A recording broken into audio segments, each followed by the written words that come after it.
Evil only thrives where truth is suppressed. In Umwaka village, some doors are not entered. They are accepted. Ada did not remember when they untied her. She only remembered the silence. The kind of silence that follows a decision no one wants to own.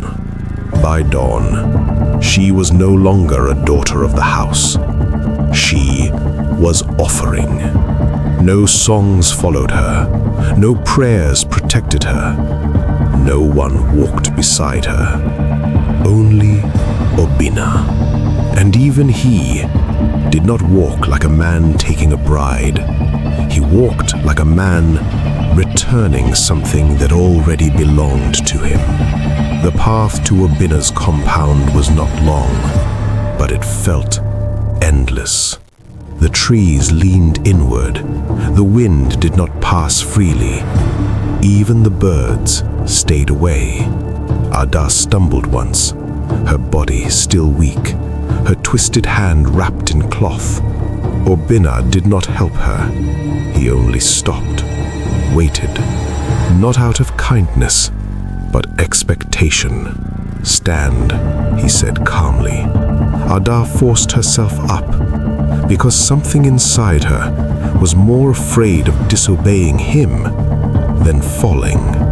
Power recognizes power even before it understands it.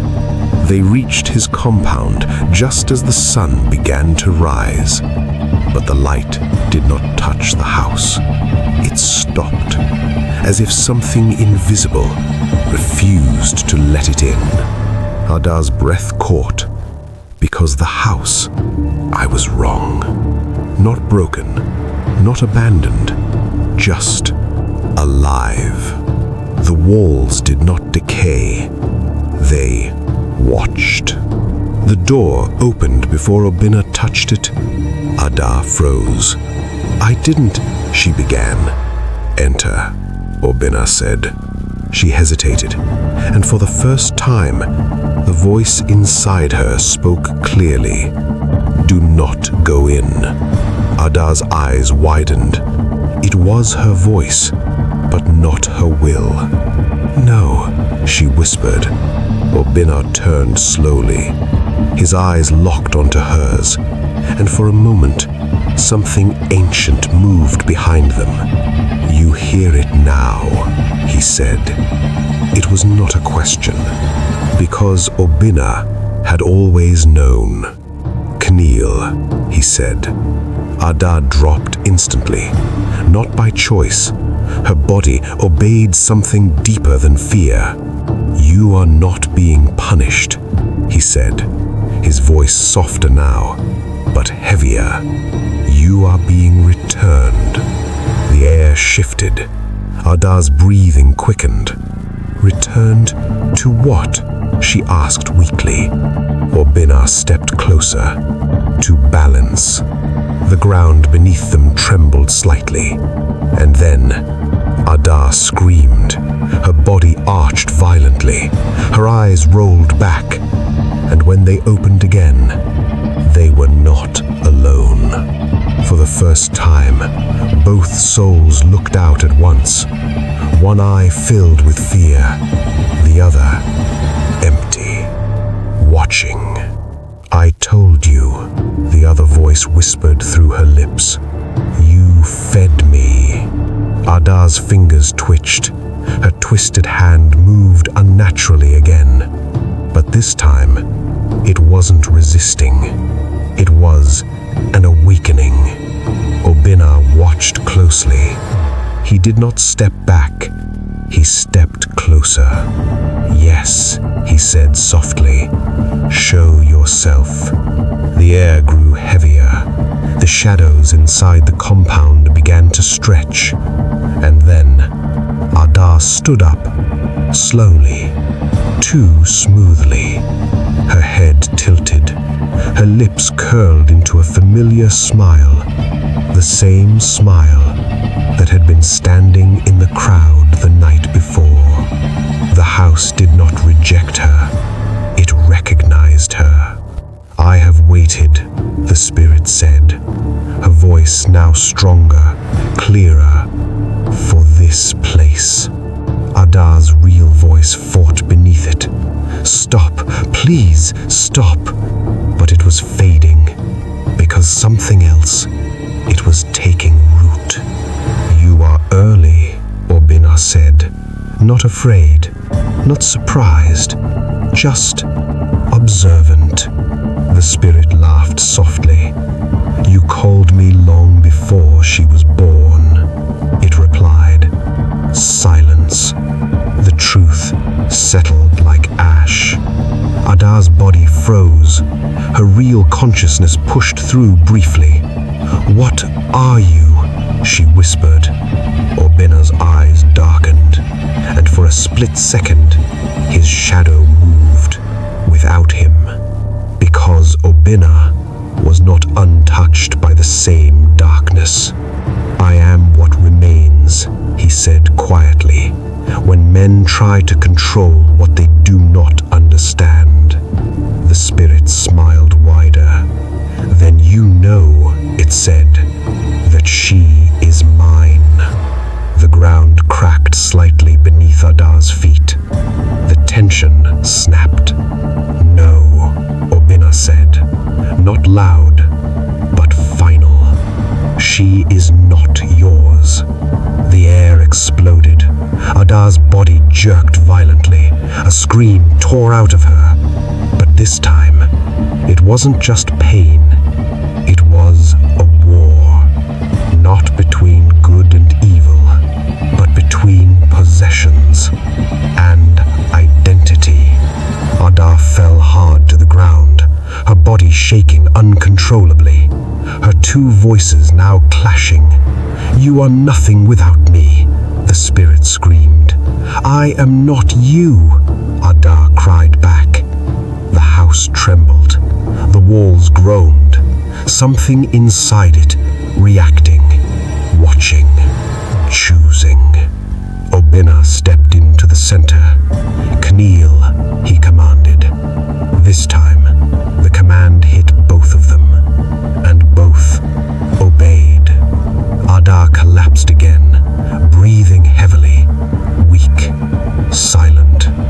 The spirit retreated slightly, not gone, just waiting. Because even darkness knows when to step back. Obina looked down at Ada, not with cruelty, but with certainty. It has begun, he said. Ada's eyes slowly closed, not from peace, but from exhaustion. And as darkness took her, the last thing she heard was not a voice, but a promise. You will either become whole, or you will be consumed.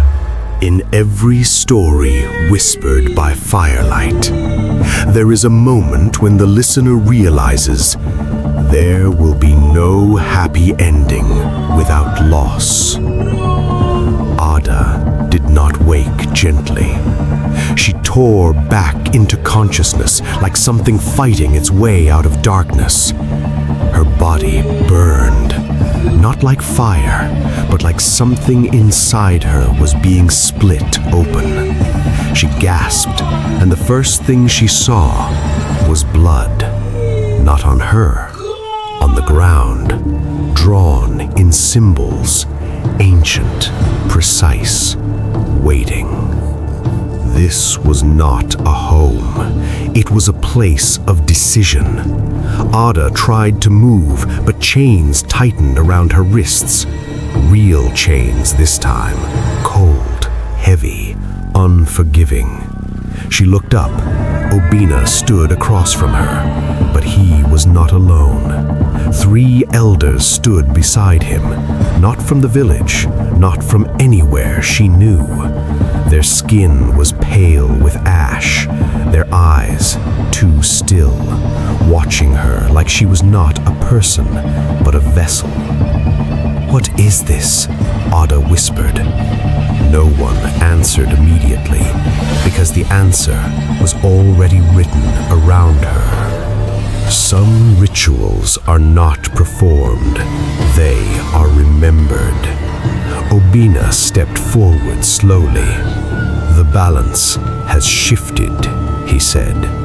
Ada's heart pounded. You said I was being returned, she said weakly. I did not say it would be painless. The words landed like a blade. One of the elders stepped forward, holding a calabash, dark liquid inside, thick. The smell hit Ada first. Iron. Blood. No, she whispered. The spirit inside her stirred, not in fear, but in recognition, because what terrifies the living often awakens the unseen. Drink, the elder commanded. Ada shook her head violently. I won't! The chains tightened, her body arched, her mouth forced open, and the liquid poured in. She screamed, but the sound choked halfway. Her body convulsed violently. The markings on the ground began to glow faintly. And then the voice returned, stronger than ever. You should not have brought me here. Ada's body froze. Her head snapped upward, eyes no longer fighting, but shining. The spirit had risen. This was no longer a struggle for control. It was a declaration of presence. The air cracked. A wind moved through the room, though nothing was open. The elders did not flinch. Obina did not move, because this was expected. You think you can contain me? The spirit said, laughing softly. You think chains hold what was never bound? Ada's real voice pushed through, weak, desperate. Obina, please! And for the first time, he hesitated, just slightly, because beneath the ritual, there was something else, something human. Even those born of darkness remember what it means to feel. Finish it, one elder said sharply. Obina's jaw tightened, but Obina stepped forward again, because some paths do not allow retreat. This is not to destroy you, he said quietly.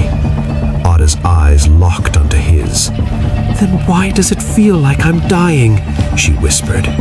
He did not answer, because the truth would break her faster than the ritual. Second phase, the cut. One elder placed a blade in Obina's hand, not metal, bone, carved, alive. Ada's breath stopped. No, she whispered. The spirit inside her smiled. Yes. Obina stepped closer. The blade hovered over Ada's twisted hand, the same hand that had first revealed the truth. Some sacrifices do not ask for permission. They must be separated, the elder said, or they will consume each other. Ada's tears fell freely now. I can fight it. Please, I can. You already lost, the spirit whispered. And then Obina moved. Fast, precise. The blade came down. Ada's scream tore through the compound. Raw, unfiltered, unforgettable. Silence. Her hand severed. Blood hit the ground, and the symbols ignited fully. The room shook violently. The spirit screamed, not in pain, but in rage. What have you done? Ada collapsed forward, barely conscious, but something had changed.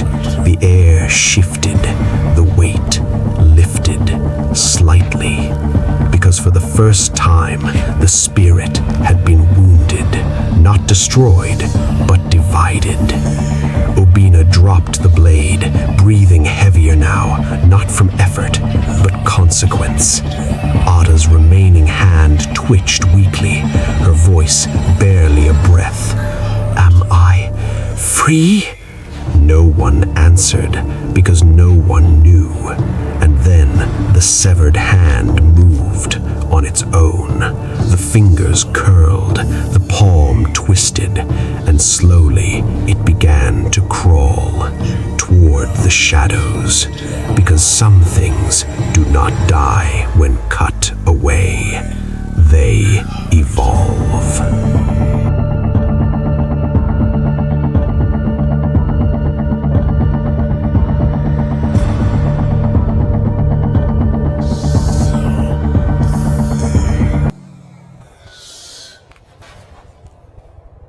Do not die.